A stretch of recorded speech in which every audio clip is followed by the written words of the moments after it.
They don't see that it was clearly listed on the website. They think it's rude to make them wait in line. They can't believe you won't be open this Sunday. They think you're the crazy one.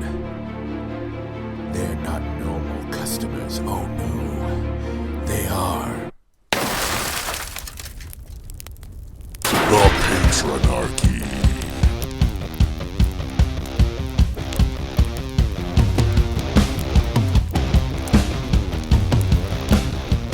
What's up, everybody? Welcome to a new episode of the Patronarchy. We're here to talk about the customers that didn't want good service. They wanted good servitude.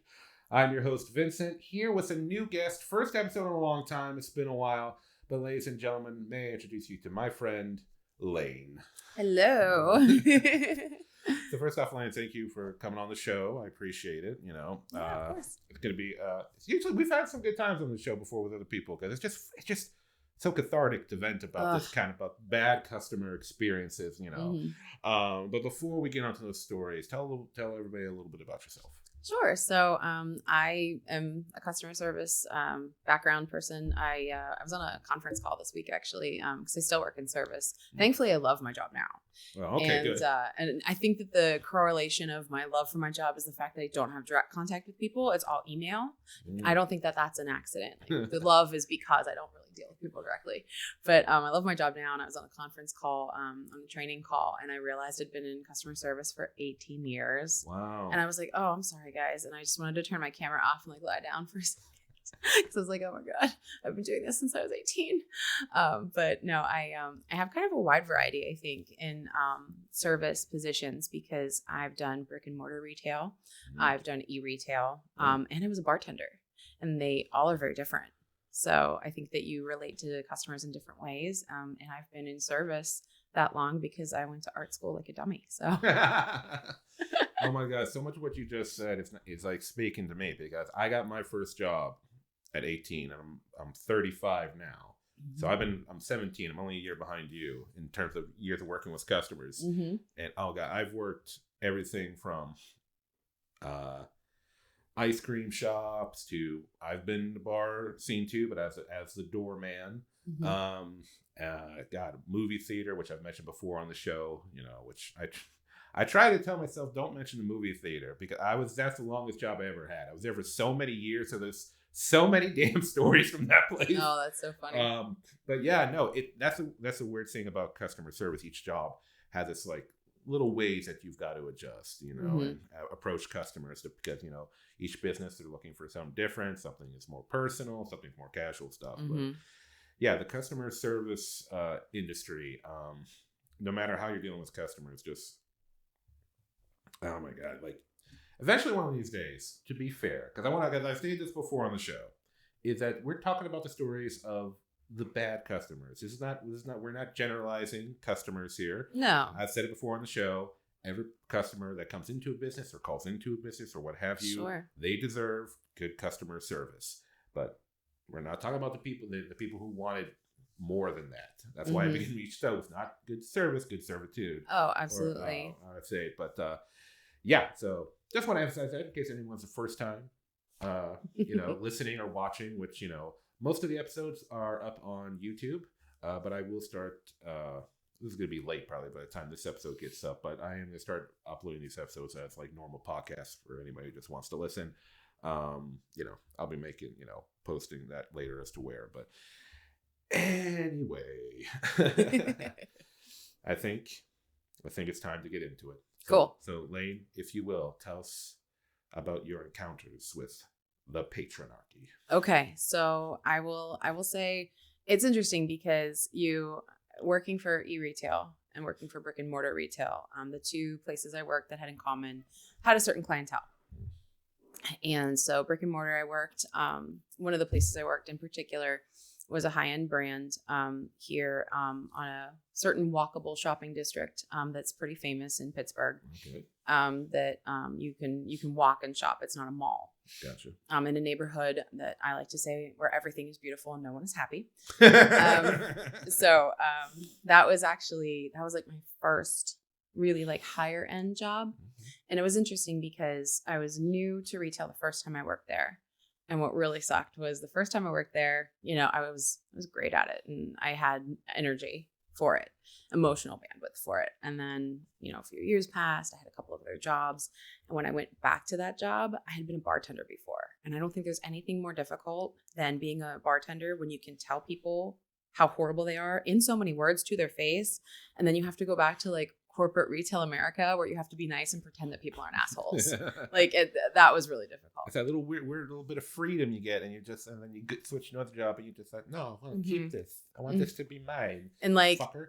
right. Well, and too, because I mean, like, and I'll tell another bartending story later, and it's interesting because I was thinking a lot about, you know, entitlement and how I have like encountered a lot of that where, you know, the retail place I worked where people would just call and like thought that they, you know, deserved a coupon just for calling in. It's just like, that's not how that works, but okay.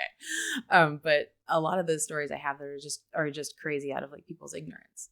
And so the first time I worked at this brick and mortar place, this woman had come in and she came in and it was myself and another girl who was working there. We were on the top floor of a multi-floor.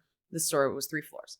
And so we were on the top floor. It was just the two of us holding down the floor. And thankfully we weren't that busy. Awesome. And so we were keeping on this customer because she had a lot of things she wanted to try on. It seemed like she was probably going to spend a lot of money, but we were just trying to keep an eye on her. And I always forgot how unsettling it was to have someone in your ear all the time with the earpiece. Oh, okay. And have someone talking to you. I don't know if you're familiar with that, but a lot of the big brands do it where you have the I don't know, like it's not a walkie-talkie really, but like you have the earpiece where you can hear other people talking. You have the speak piece where you can press the button and talk. And the cinema. We had that. We had that eventually where we started using. We had walkie-talkies, but then somebody said something over the walkie-talkie that you wouldn't want a customer to hear, and a customer was standing right next to someone, and they totally heard it. And then it was earpieces from then on in, and they never got. They never got the good ones. These things would fall off our ears all the time. Oh, no. Because they were just these cheap ones they grabbed from like Walmart, right? They weren't the high quality ones. And they would just like. I see. Anyway. That was the purpose of like, or the perk of like the more corporate kinds of things. Yeah. But we had, you know, the manager in our ear, like, you know, stay with her, like, you know, make sure you keep track of everything that she's putting in and bringing out. Right. So she goes in and I mean, she's just like, and I found this a lot with retail where a lot of times like people were lonely and they would just want to talk. Oh, I just had an experience like that the other day. Yeah, where people just want to talk. They're just lonely. And I found that in brick and mortar retail. And then I especially found that later when the e-retailer I worked for was chat, phone, and email. And phone, we weren't allowed to hang up. We just ran them out. And I think that's how I got so patient because oftentimes I was held hostage on the phone. But so for this woman, she just kind of told us like her life story, like literally everything that was going on with her as she tried on all these clothes. And it was, I mean, an overwhelming amount of clothing. And she was going to buy a lot. But also just by sheer numbers, there was a lot she wasn't going to buy. And so she gave my coworker everything that she didn't want and everything to me that she did want. Mm-hmm. And so she's giving pants to, you know, to my coworker, tops to me, dresses to us both, you know, and we're both like out like this, like with our arms out, like, you know, supporting the weight because, you know, she's not putting anything back on hangers because why would anyone do that? And so then at the very, very end of this entire sojourn, she kicks over like a bundle of fabric and looks and she's like, oh, she's like, I'm sorry. She's like, those are my panties. I don't like to wear them when I try on clothes. And this is why I never have anybody tell me a story ahead of time. Because I want to be able to react and actually, oh my Lord. This is why when I buy clothes now, I do not go to the store. I want my clothes to come directly from the warehouse that have never touched human hands. And then I wash them before I even have them touch my body. Like, well, you're giving me thought now. I'm just, everything that you are worried about, everybody. And for especially any women that might be listening to this, anything that you think is probably wrong with a swimsuit, I've seen it all. I've absolutely seen anything that you can imagine, and it's disgusting. And at least at the high end retailer that I worked at, we damaged it out. So that damaging it out means you keep track of the inventory, you mark it as damaged, and then it goes I guess, to like rot in hell. I don't know. I think it eventually gets thrown away, but we have to like account for it in the inventory. Right. But yeah, everything you can think of, like we've seen it. Absolutely. Like, you know what? This is like making me, because as my grandmother would like to put it, I have a very vivid imagination. But now it's making me think that COVID didn't start no fucking fish market. It started on a pair of bad panties or something. Like, oh my God. Seriously, oh no. And what really I thought was so strange is like this woman was very well put together, very clean. Like, you know what I mean? Like, I mean, she had really pretty hair, like had her makeup done. Like, I mean, she was the kind of person you'd expect to see in this neighborhood where everything is beautiful and no one is happy. Like, you'd expect to see this woman here. She clearly had money. You know, not that that's like the be all end all of someone's value. I'm not saying that, but I just meant she had the means and obviously took opportunity and advantage of those means to take good care of herself. So it's not like she was like a gross person. No. But she was absolutely a gross person because she did not wear underwear to try on pants that were not her own. Oh man. I don't know. But again, like I was thinking so much about when you said you wanted stories. Usually it's like, oh, the time you were screamed at, the time that someone was overly entitled, you know, blah, blah, blah. Yeah. But, you know, it was just so funny because that wasn't really coming from a place of entitlement, just so much as like, sometimes customers are insane. Yeah, no. We've had some weird stories already on the show before. Right. Like my buddy Zach on a previous episode. For those of you, I'll try to remember to leave a link in the description and one up in the corner for the YouTube audience. But on his episode, he talked about this woman who, like, if you haven't seen the episode, I don't want to give it away, but she was very proud of a particular part of her body's muscle strength, and I don't want to say which part of her body. Oh no. But I can imagine. Yeah, I think Laine's onto it. I'm in. You followed the breadcrumbs to the end. That's amazing. But yeah, I'll leave. Yeah, but no, we're Jersey. Whether it's like just someone being mean or someone being weird, you know, just like strange. Yeah, it's just strange. But yeah. So that was a really bizarre story.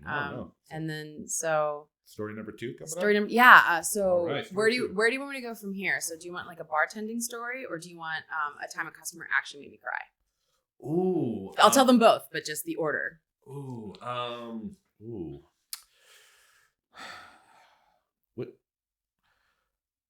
Let's get the crying one out of the way. Okay, perfect. So we'll get the crying one out of the way because I don't know. Perfect. As crazy and weird as like the stories get on this show, because like, you know, I don't know why I don't want to end the show on crying. Yeah, and that's cool. I'll talk a little bit. I'll talk a little bit about the bartending like story and that job like at the end. That'll be a good way to wrap up too, because that job was insane. So I worked for an e-retailer. I don't think it's gonna be hard for people to figure it out, and I won't say it, but here local to Pittsburgh, the care department was phone and chat and email. So live chat. And it was interesting because I worked there for almost 5 years, but I transitioned out of the care department my last like little bit there. Okay. And the company laid me off from the better position the week that Donald Trump was inaugurated into office.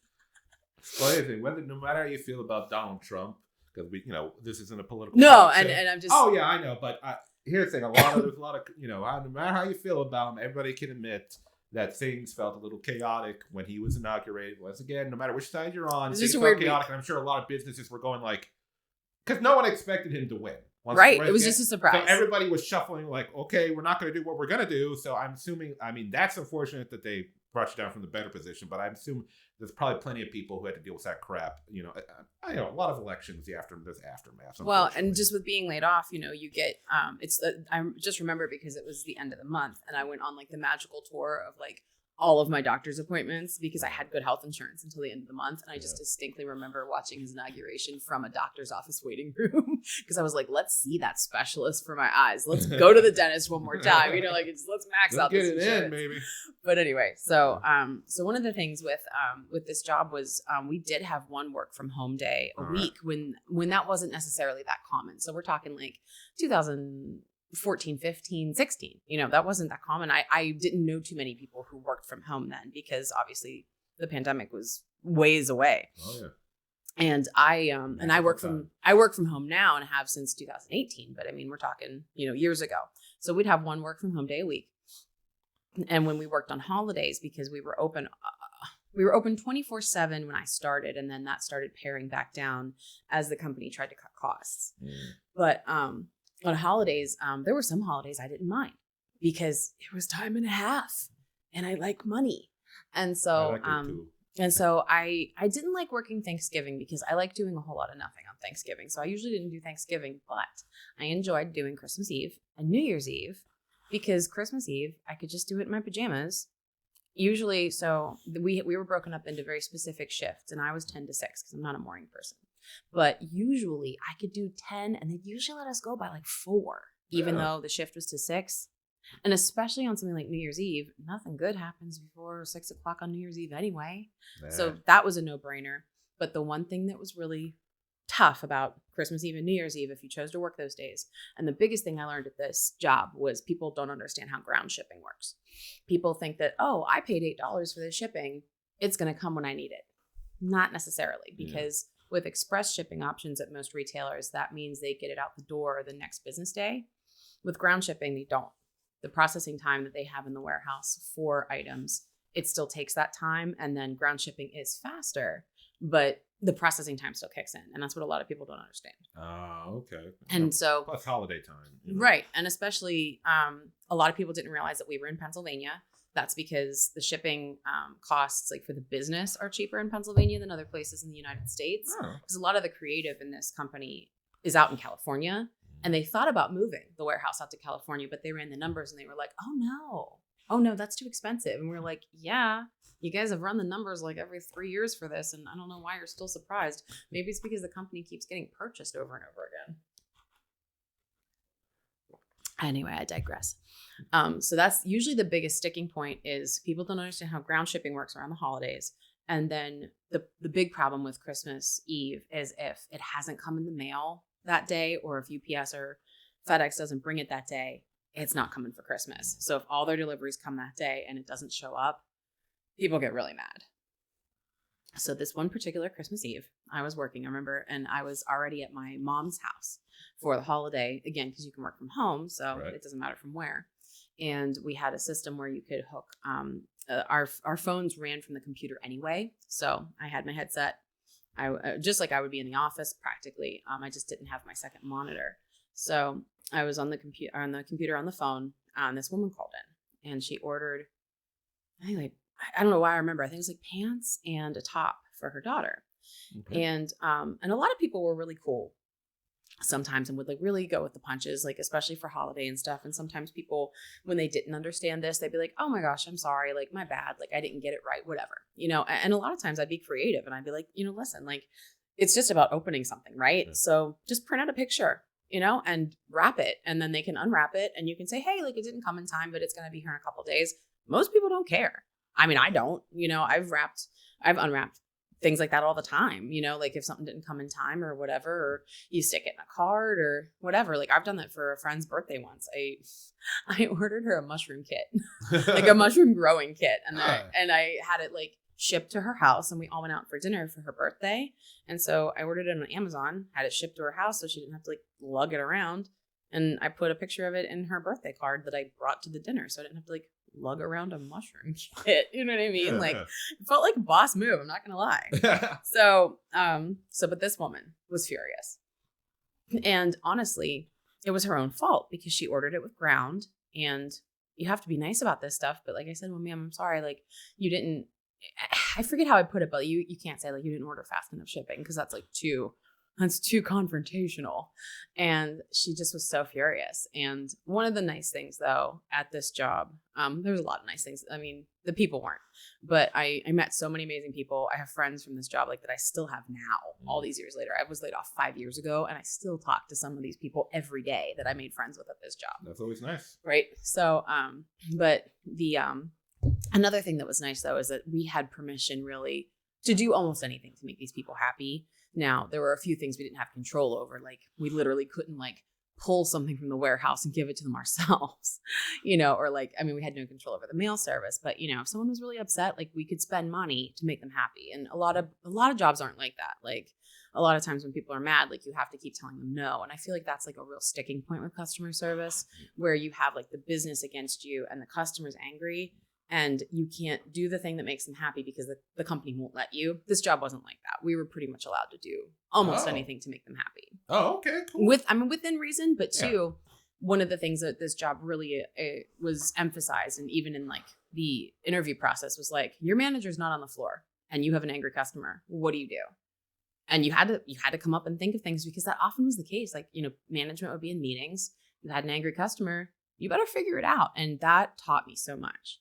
So for this customer, I mean, she just yelled at me, and like, that's why this job I think was so stressful, because you'd have people on the phone telling you how bad you were at your job, how stupid you were, how worthless you were. And like, that was the big tenement, I think, of a lot of bad customer service jobs, because like, it just, over time, like you know that like you're not stupid and you're not a bad person, but like when people tell you that like all day, it's like brainwashing. It is. And I think too, like for me, and I don't feel this way about people, but like I think when you have to work holidays and you have to work weekends, you feel like your time isn't as worth other people's to a point, and I know everybody has different schedules, but especially in the culture at this job, there was another half of the office, and it was the office side. And, customer care and the warehouse, we had to work whenever. We didn't get bank holidays off. We didn't get a lot of time off.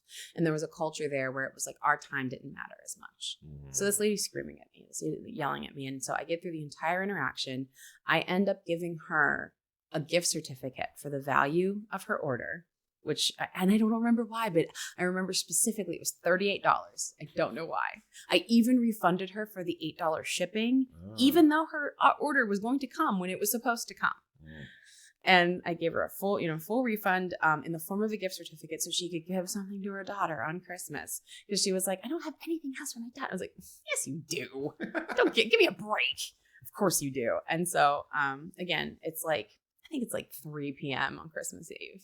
And so she's chewed me out now, I think, for like half an hour. Oh. And I get through the whole, and we used to call them interactions. I get through the whole interaction, wrap everything up, do my notes.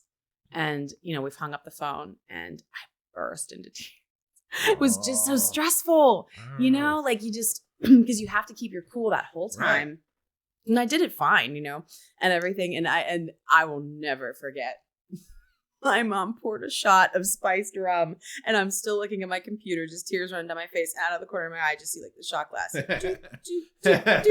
She's like, honey, it's almost 4:00. She's like, it's okay. And then she had one for herself, and we did a shot together.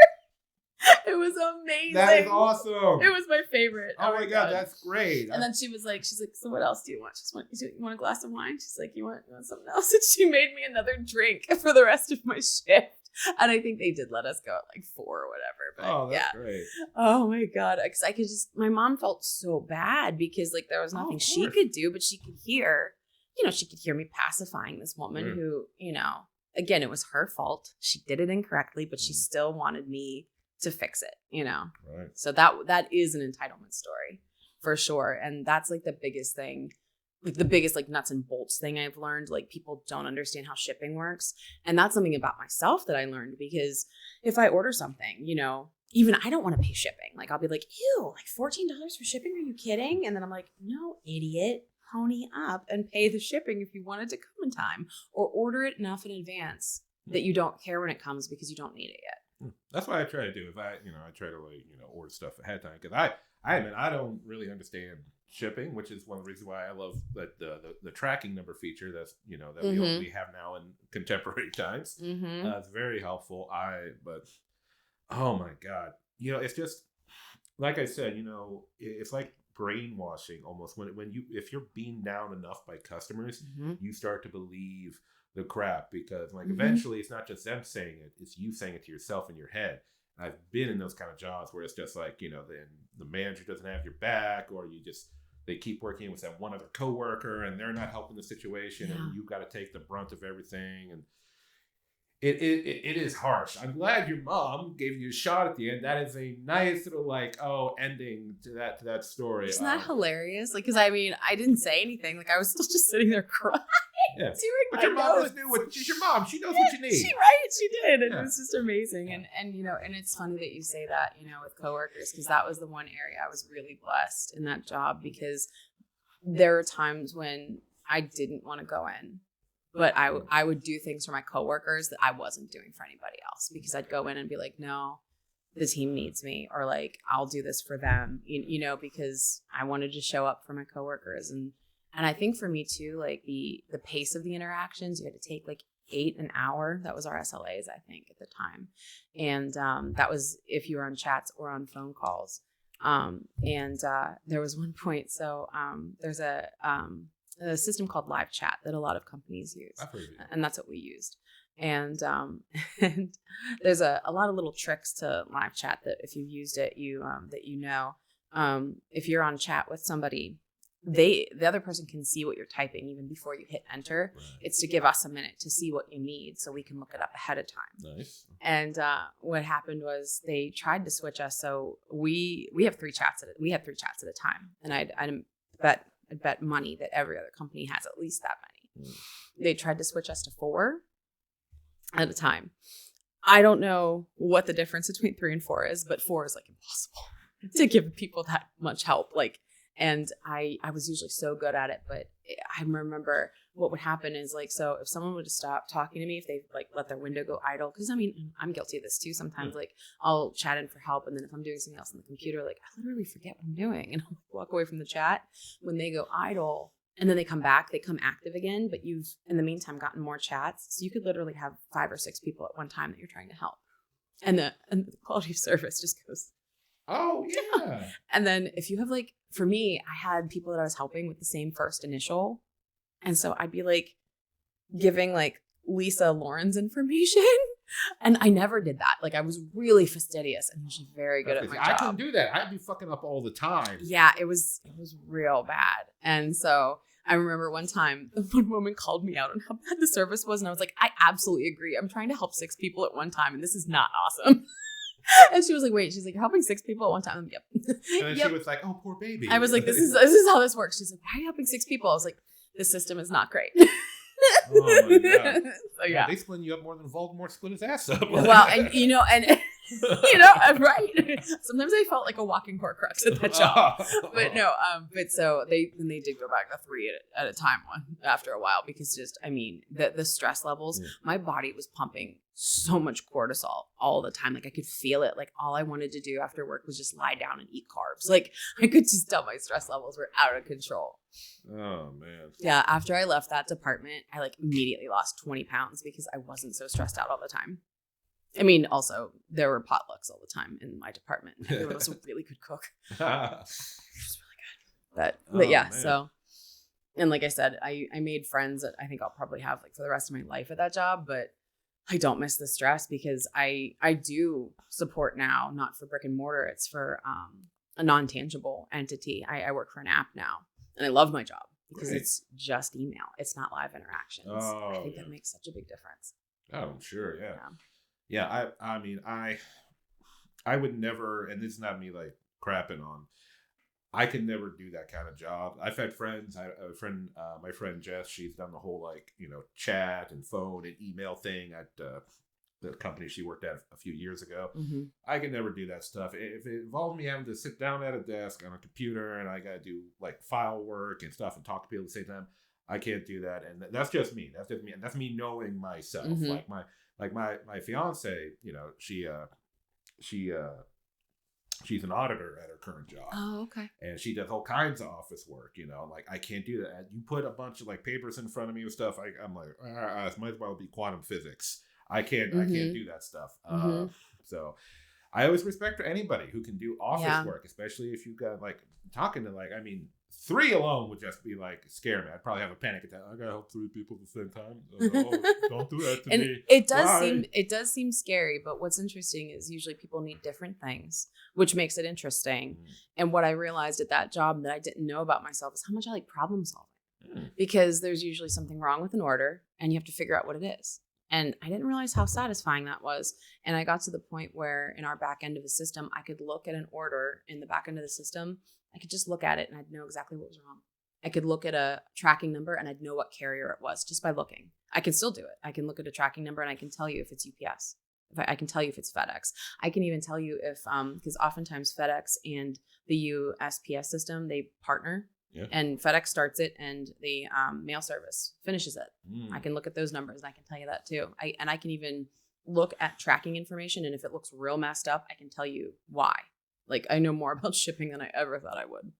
That's really interesting that you discovered that aspect of yourself, because we usually don't talk, at least, I mean, this is only the 8th episode of the show. Right. But, we spend so much time talking about the bad things happen. We don't always talk about, like, what we've gained, which eventually I feel like I'll have an episode where we'll talk about the good stuff. We'll talk about the good stuff. But that's real interesting. I can't help it. Like, I mean, I don't know. I'm kind of like a more positive person, because, like, I think about this stuff a lot, and I think about, like, what I've learned a lot, because, there always is that moment where, like, if your career takes a different path than you expected, like, I don't know, you spend a lot of time thinking about that shit. Oh, of course. Yeah. So, but my last stories definitely come from being a bartender. Third story. Here we go. Right out of college. Oh. And so I worked at a bar. It was a dive bar kind of, but a college dive bar. So like the clientele was all like one age. Okay. And I worked there for on and off for like 2 years. Okay. Maybe a year and a half, like not quite 2 years. Talk about having a boss and a manager that like in no way had your back, like in no way. And for some reason he really hated me, and or at least acted like, I don't know. He fought me all the time. I feel like my story could be about him, because like, I mean, like there would be times when like he would just want me to lie to customers, and I'd be like, no. And he'd be baffled as to why I wouldn't just listen to him. Like one time we ran out of pineapple juice, and he wanted me to like just give people orange juice and not tell them. And I'd be like, but people have allergies. I'm not doing that. And he'd be like, people aren't allergic to orange juice. That's not a thing. I'm like, my best friend is allergic to oranges, but thank you. People are allergic to fucking latex. Right? I mean, Jesus. Oh, that would have blown his mind, I'm sure. And like cue the condom jokes, because he was like such a perv. Oh, God. See, I just think about Band-Aids, because I had a friend who was allergic to latex, and she always had to get the fabric Band-Aids. Oh, no kidding. Yeah, she had to get that. Yeah. I would have thought of that. Yeah, she had to. That's why.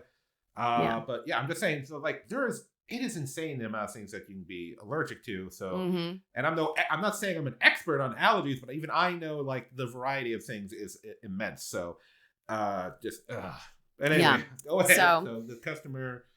So yeah. Orange juice or whatever. So well, I mean, like I said, just that was a boss story. Which one day we will do boss stories. I'm torn. I'm so torn on what to tell you, because there's just so much. Because this place was just like, it was like the Wild West. It was insane.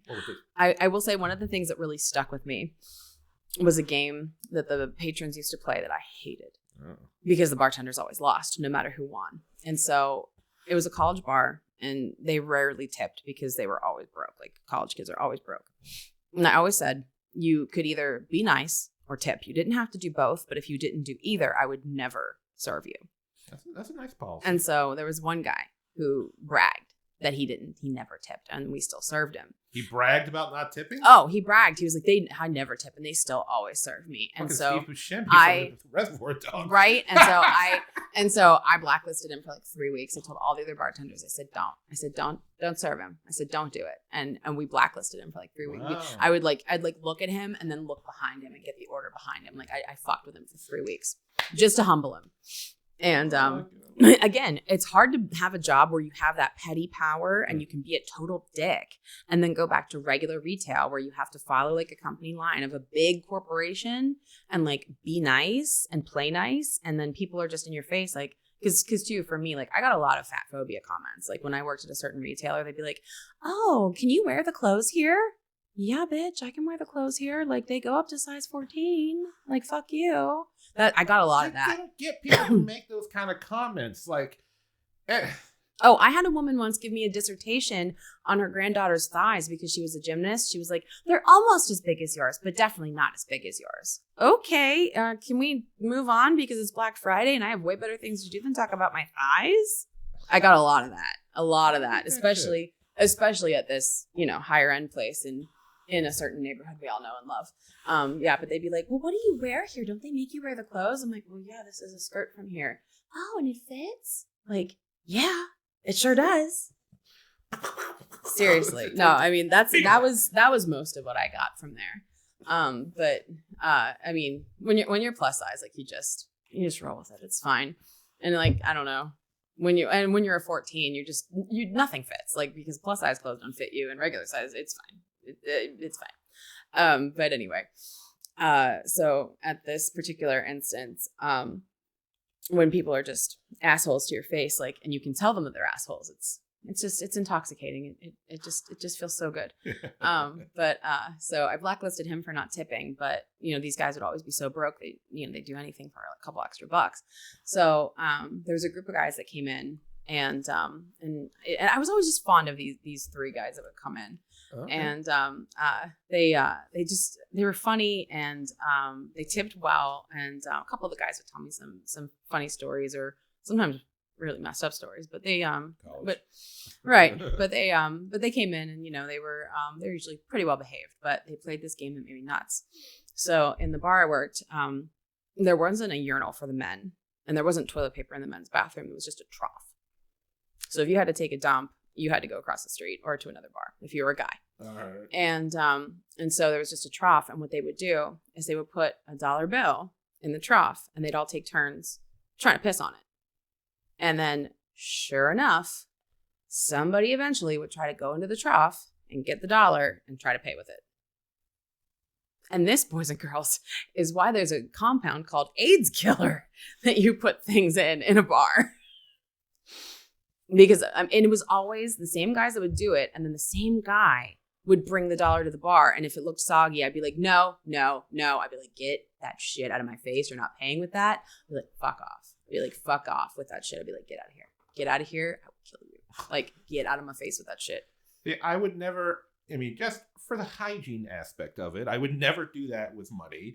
And also, because, like, I don't know, my dad's the kind of dad that's just like, we never spent money on stuff unless we needed it, right? Right. Like every once in a while we, get ourselves something nice. But for the most part, it was just like, no, we got bills coming up, or no, the mortgage, right.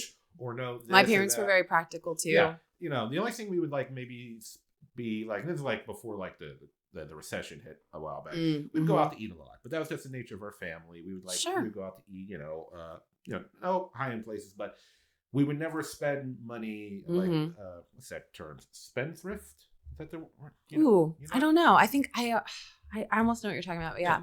But you know what I'm talking about. We weren't. We were just. Especially. But. Well, I have half siblings, and my dad had to pay alimony on them until I was 9. So. Yeah. My parents were very practical, and my dad did. My dad was a professor. He did well, but we didn't have endless let's go to Disney World money. You know what I mean? So. But and to be fair, the guys that played the game, they just enjoyed seeing if they could hit the $1. Yeah. But then I do think there was a chaotic side that was what if someone grabs the $1? Because at this bar, $1 could get you a whole drink. Oh, that kind of dive joint. Okay. Oh. Dive joint plus college $1 drinks. Okay. Woof. Yeah, but like I said, plus the trough. But I've told one of the friends since I was like, you always played that game, and I always lost. I was always the loser of that game. Because too, I think they'd rinse the $1 off, but if someone's pissed on it, rinsing doesn't do shit. No. Yeah, no, thank you so much. No, thank you. Yeah, the compounds and viruses and yeah. Still be and there was another time that one of the guys in the area, I don't know if he gotten a DUI, he did something that he needed a probation officer. So whatever it wasn't good, but he was still at the bar, and I don't know what had happened, but it was late. We were closed. And we were closing up for the night, me and the other bartender. And he came in because the probation officers were out on the streets, and he'd been drinking. He was drunk, and I don't think he was planning on driving or anything, but I think there's a point where you can't even be drinking. Right. And I forgot to lock the doors. We were closing up, and he came right in, and he was like, oh my God, he's like, I have to get out of here. He's like, I have to, because there was a way to get through the bar to a back alley. Right. And he begged to have me let him in through the front door and out the back alley. I mean, just putting me in the most compromising position. The owner wasn't there, and I was so furious. And just for putting me in that position, because right. I mean, you're really liable as a bartender, honestly. When you serve people, even if you don't overserve somebody, if you serve somebody alcohol and they hurt somebody, that's on you too. And I didn't know that until I became a bartender. And so it's a tremendous amount of responsibility. It really is. And decision making as to when to cut somebody off or when to or not even give them that first drink to begin with, Absolutely. And so I said, I will let you out the back. But if I see your face for the next month, I said, I'm calling the cops myself. I said, get the fuck out of my sight. And I unlocked the back door and he ran into the night. So, and that's interesting to overserve people, or serve people sometimes when people, had too much. There's just a point, where there's just no reasoning with people. Yeah. And so, they wouldn't leave oh, I just want to do one more shot. And even their friends would know, he's just out of his mind. And, and so I had a trick that I would make, what I called an upside down turtle. And it was a shot of, sours. And I'd put a little bit of that, that lime. I forget, the Rose's lime, I think it's called. Okay. And it had such a strong flavor. You couldn't tell there wasn't any alcohol in it. And so I'd make it for him and his friend. And I'd be like, fine. All right. One last shot for the night. It's on me. And I would make it and they would take it and then they would go. Because usually the friend would be That's a good little trick. And the friend would be like, I don't know what to do. He won't leave until we do one more shot. And I'd be like, I got you. That's a cool little trick. Yeah, you call it the upside down turtle, you said? Yep, the upside down turtle. All right, ladies and gentlemen, if you're working in the bar industry, you're welcome. Utilize the upside down turtle technique, patented by Laine over here. Because sometimes they're just so drunk. There's no reasoning with them. You can't say, and it's just sometimes easier to just go with the flow, let them think they're getting what they want. You want to talk about a customer that can't be reasoned with. When they're blackout drunk, that's a good time that they can't be reasoned with, and send them on their way. But you're looking out for them too. And I did that a lot. Not when they were unreasonable, but times you want to say about going above and beyond for a customer. Sometimes I'd move their cars for them so they wouldn't get a ticket. I drove customers home, and I got they would offer to buy me a pizza for my effort. I had lots of nice people. They'd give me a bottle from their house for the for driving them home and stuff like that. So yeah, when people when people are sometimes they, like you said, they just won't take no. They want that thing. Mm-hmm. I remember, oh God, a couple of stories, a couple of quick ones I'll tell. St. Patty's Day. Oh my God, I made so much money one St. Patrick's Day and then the night before Thanksgiving. Those were my two biggest tip nights, and I did not make a lot of tips at this place. Yeah. The bar I was working, once again, I never worked behind a bar. I was a door guy. Sure. People come in, check their ID, and be like, okay, you're cool, come on. Yep, in. I did some carding too. I remember this one St. Patty's Day. So I had to St. Patty's Day, busy as hell, because I worked at a bar on a particular street in Pittsburgh that has a lot of bars. I know where you worked. You know where I work, yeah. But so I was working. It was St. Patty's Day, so not only did I had to keep track of the number of people coming in. Oh, that's rough. Because we had, we weren't a huge bar. We were a nice sized bar, but we weren't huge. Mm-hmm. So our and we were doing and usually on any other day of the year, if we went over capacity, the managers did not give a shit. But it's St. Patty's Day, and once again, we're on a very famous street with a lot of bars in Pittsburgh. So you had people coming in, check in, and people were watching. Yeah, people were watching and checking with the bar capacity. I forget the name of the person or the organization that does that, but LCB probably watches that, I would imagine. Because I remember the representative came in today in that day, and he was like, "Hey, I'm the guy that goes around to all the bars to make sure you guys aren't having a legal amount of people in here. You guys are good work. Really appreciate that." And I was like, "Oh my God, that was good." That's awesome. But I still had to deal with people, right? So there was this one group, and people came in groups, 2, 3, 4, 5, 6, whatever. This one group, I was like, oh my God, there had to be 4 or 5 of them. Mm-hmm. And their one friend was just wasted. They were there's always one. No balance. And I was time traveling. That's what I call it. Yeah. And I'm like, guys, listen, hey guys, I'm sorry, but your friend there, they are so drunk, I cannot let them in. You guys seem okay at this point. I can let you guys in, but I cannot let your friend in. And they got angry and stuff like that. And they're like, oh, I think the one did the classic, I'm never coming back here again. I'm like, oh. I love that threat. Oh my God. Can we just talk about that threat for a second? Talk about that threat. Oh my God. I got that so much at the e-retailer. I am never placing an order with you guys again. Oh my God. Do you promise? Because I never want to talk to you again. I hate when people do that. It's a threat. I hope people know that when they say that, we're on the other end yes. Yeah, because we don't want to deal with you again. We never want to talk to you again. Yeah. You are giving us the greatest gift that you could ever give us. Yeah. I'm never coming here again. Oh my God, thank God, because you're a dick. Sorry. That's something I'm very passionate about. People say that I you're breaking my that heart. happened to me. God, like I'm you're gonna breaking my heart. Like Jesus. Going away from the bar, we'll come back to the bar real quick. Yes. Oh my God. I'm sorry. Just I feel like that this needs a moment of its I own. remember the first time someone ever threw that in my face. It's years ago at my first real job. I was working at ice cream place. Oh, okay. And we had ice cream cakes, right? So this woman came in to get her ice cream cake, and it was a nice one that had like a soccer ball on top because like it was her daughter, her son was a soccer player, so soccer and stuff like that. And one of the things that came on was like these chocolate stars that we'd put on. Ooh, yum. Yeah. So she comes in, and I wasn't one of the cake makers. In fact, I avoided it because like I'm very meticulous, and the shit would have melted before I was. So I was good standing with the manager, so I got away with not making the cakes. That's amazing. But she came in. I was like, "Here's your cake, ma'am." And I would open up the box. You always got to let them look at the cake first, make sure everything's cool. Nice, like it, smart. And she looks at it, and she's like giving it like look like. Why are they like that? And I'm just like, why is what like that? And she's like. The chocolate stars were not the same as in the picture in our album that people come and look in. Why are people like that? Like that I've definitely heard. Yeah. So what had happened, and because I talked, one of the cake makers was there, and I was like, because I was like, what happened? Because here's the thing, in the picture on the cake, the chocolate stars are from mold, where you just pour the chocolate into a mold, let it freeze, and then you stick like these little solid chocolate stars on there. Oh my God, they sound delicious. Yeah.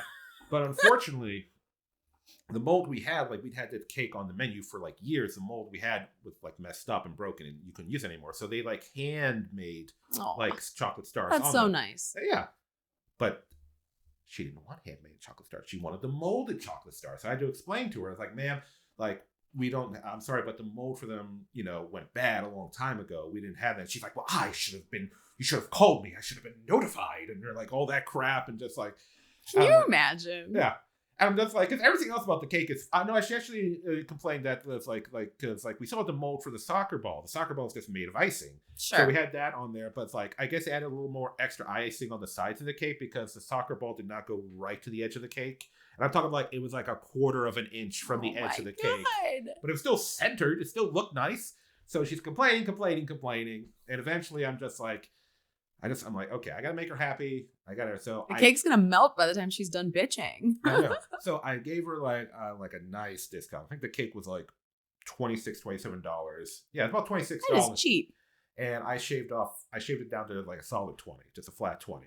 Nice. And she was still angry, even though I shaved $6 off. And as she says, like, I want you to know that I will never be, coming back to your business ever again. And I'm just like, thank goodness. Oh my God. And then the horrible thing was like, I was like the shift manager at the time, or like the shift supervisor, whatever. Mm-hmm. And later that day, the manager came in for like the night shift, and I told him what happened, and he's like, "Why did you do that?" I'm like, "What did I do? What?" And it's like, because he got upset with me because I took the $6 off. Right. And he was like, you should have called me. And I'm just like, I didn't know should have called you. I was in charge, so I thought I had the authority to make the decision. And and I kind of understood, like, because the manager was like also the boss, and like this was his family business. So sure. his wife and his children relied on the money from this. So I understood, but it's just like, like I don't like, dogs. I'm like, okay, well, you need to tell me what I need to call you about and what I don't need to call you about. Right. And I was very young at this point. Like this was like my first real job. So I was like college age, my first like real job. So right. But see, that's why when you work, like that's what I really loved about that retail job is like, we had the resources we needed to make people happy, like the end, like especially like if they needed a coupon or something, like we had that authority. That was really helpful that we just could like give it to them.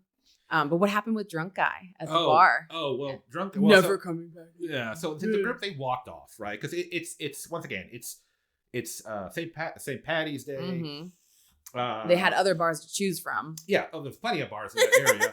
I mean, would we like their money? Sure. But they like, if their one friend wasn't getting in, the whole group, they were doing like, if we're not all getting in, we're not getting in. Like, some of them were fine. Some of them didn't. So they all walked off, and like only the one guy was like, I ain't never come back here. The drunk guy was too drunk to even say anything. His one friend was like upset for him. So the other, they were walk off. And they were like, all right, man, it's okay. Cause like I said, where this bar was, you walk 5 inches and you were already at another bar. That's how many bars were in this area. Exactly. And then later this day, I remember another group came in, and the problem is, once again, I have to keep track of capacity because once again, people are checking. There are actual like people who work for official organizations that come in and check. So and that affects your licensure and and our legal maximum capacity, I remember, was 50 people. We couldn't. That is small. That is small, but remember, once again, if it wasn't St. Patrick's Day, we'd have let 60, 70 people in there. Sure, we don't give a crap. We've packed the place before, of course. So this group comes by and they come to the door and I'm like, hey guys, I'm real sorry, but we're at capacity. And they're like, oh man, are you serious? And I'm like, yeah, man, I'm sorry. But St. Patrick's Day, I got to keep to this number. I'm really sorry. Maybe you guys come back around later and maybe we'll have to loosen up, but we're at capacity right now. Cause it was like, we were either actually at capacity or like they're like, it was like, I think there was about 7 of them. Like they were a big group. Oh, wow. There were about 7 of them, but I think we only had like 2 open spots left. Sure. And so you couldn't let them all in. Right. And they were like, okay. So they walked off, right?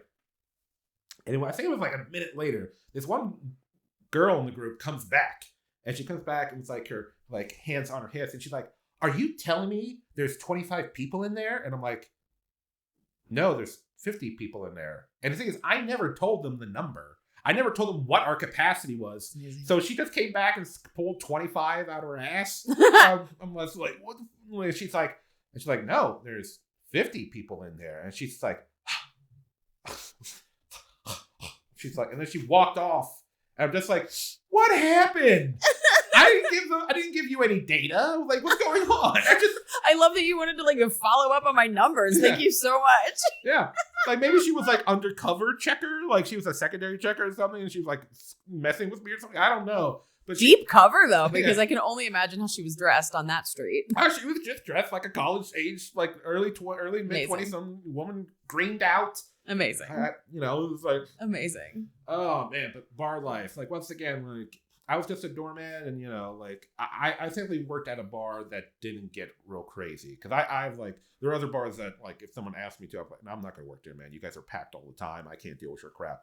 My bar was in that area that I keep mentioning was at the one end of the area where there wasn't as much traffic. If I was like at one of the bars like in the middle of that street, I would never work there. Yeah, but it was nice. Every once in a while I dealt with somebody. I had somebody like I wouldn't let their like my one manager was very strict about IDs and stuff, so I got people getting in my face, about even if they were visibly old enough to be in there, I still had to see their ID. You still have to see it, especially if you don't know people. Like and people get pissy with me and the place I worked, I mean, there were real regulars, and so right when I first started, I had to see everybody's ID before I knew people, and people would be like, exactly. I know the owner. Like, okay, congrats. I've never met you before. So I got one of those too. Like, I know the owner. It's like, okay. We're like, yeah, and like, right. It's like, and I'd be like, well, hey, I'm new here. Like, show me your ID and we'll never have to do it again because I'll know you then. Like, people just got so offended. Yeah. Yeah, do we have time for one more story? I think so. I think we should be, yeah. Okay. So this is a patron turned coworker story. I think this will be a good one to end on. So, I don't think there's anything more depressing than working in a bar at Christmas time. And so at least it wasn't for me that year. It was depressing for me that year. And so the place I worked, it was really cold in the wintertime, really a lot of snow. And I was working at the bar. And the one night, my boss, who I always butted heads with, he made me stay late to start decorating the place. Oh, okay. And so I went down to the basement to get the decorations, and I went to grab this tree that he was like super proud of. He had it up the year before. I had seen it as a patron. And it was one of those LED ones where they change lights, and it had like both the filigree like optics and the greenery. Okay. And it was pretty, changed colors. It was a really pretty tree. And so there was a platform that was like above everything else that you could put a decoration like that on, and we went to plug it in and it wouldn't plug in. And it wouldn't light this year for some reason.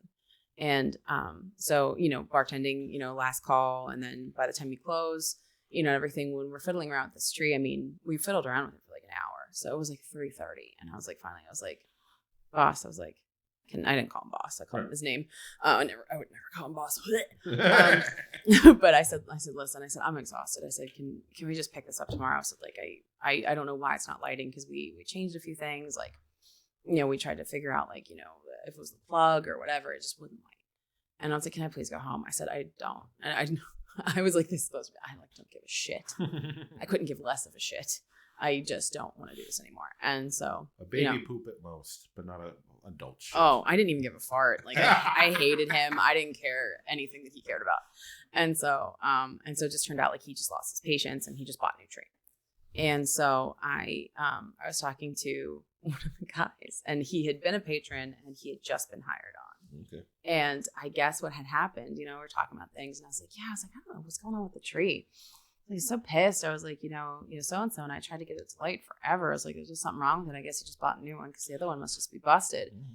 And apparently he went down in the basement and took a piss on it. And that's why it didn't light. Your coworker? Uh-huh. That was a former patron. Uh-huh. And he was a coworker at this moment. Mm-hmm. He was like, oh yeah. He's like, oh yeah. He's like, I got really drunk down there. He's like, I got really drunk one night. He's like, and I just went downstairs. He's like, and I pissed on it. Because he's like, our boss made me mad. I was like, well, I'm so glad I spent 45 minutes with my hands all over it last night. Oh my God. I said, you're buying me a drink right now. Mm-hmm. Wait, when he pissed on it, was he working there? That's unclear. That's unclear. I don't know if he got drunk and got into he had to have been though, because we kept the basement locked. So he would have had to have been working. So he was drunk. Well, all someone made it. I think someone made either the owner, who was my boss's dad, or our boss made him mad. He just pissed all over it. Okay. Well, and that's why the tree wouldn't light, kids. It's like the Grinch or something. We'll do like. I think how the Grinch urinated on Christmas. The Grinch is way classier than that. I'm sorry. Not even Max would have urinated on the tree. They're classier than that. No, he was a good dog. He was a good dog. He was. Oh my God. Yep. Well, I don't know. There's a lot of genital-based stories tonight. This episode, from urination to another urination to putting on pants without panties. Mm-hmm. You're welcome. You're welcome for all of this. All right. Damn. Well, I think we had a good time. I had a good time with that. I did. You did too? Yeah. All right. Oh, good. yeah. All right. Awesome. All right. Well, anyway, Laine, thank you so much for coming on the show. Of course. Yeah, I had a really nice time. Good. I'm glad. I always wanted to have a good time on the show. And hey, guys, did you have a good time listening to these stories? If you did, let us know down in the comments. Let us know how you feel about Laine's stories. Can you relate? You got your own stories of urination? I don't know what the fucking segue from that was. Or patrons that just, are crazy. Crazy. Lord knows, yeah. Seriously, down in the comments, let us know. Can you relate? You got stories of your own. And if you enjoyed this, click the subscribe or follow button, depending on where you're watching or listening. And, hopefully we'll see you again next time on the Patronarchy. Take it easy.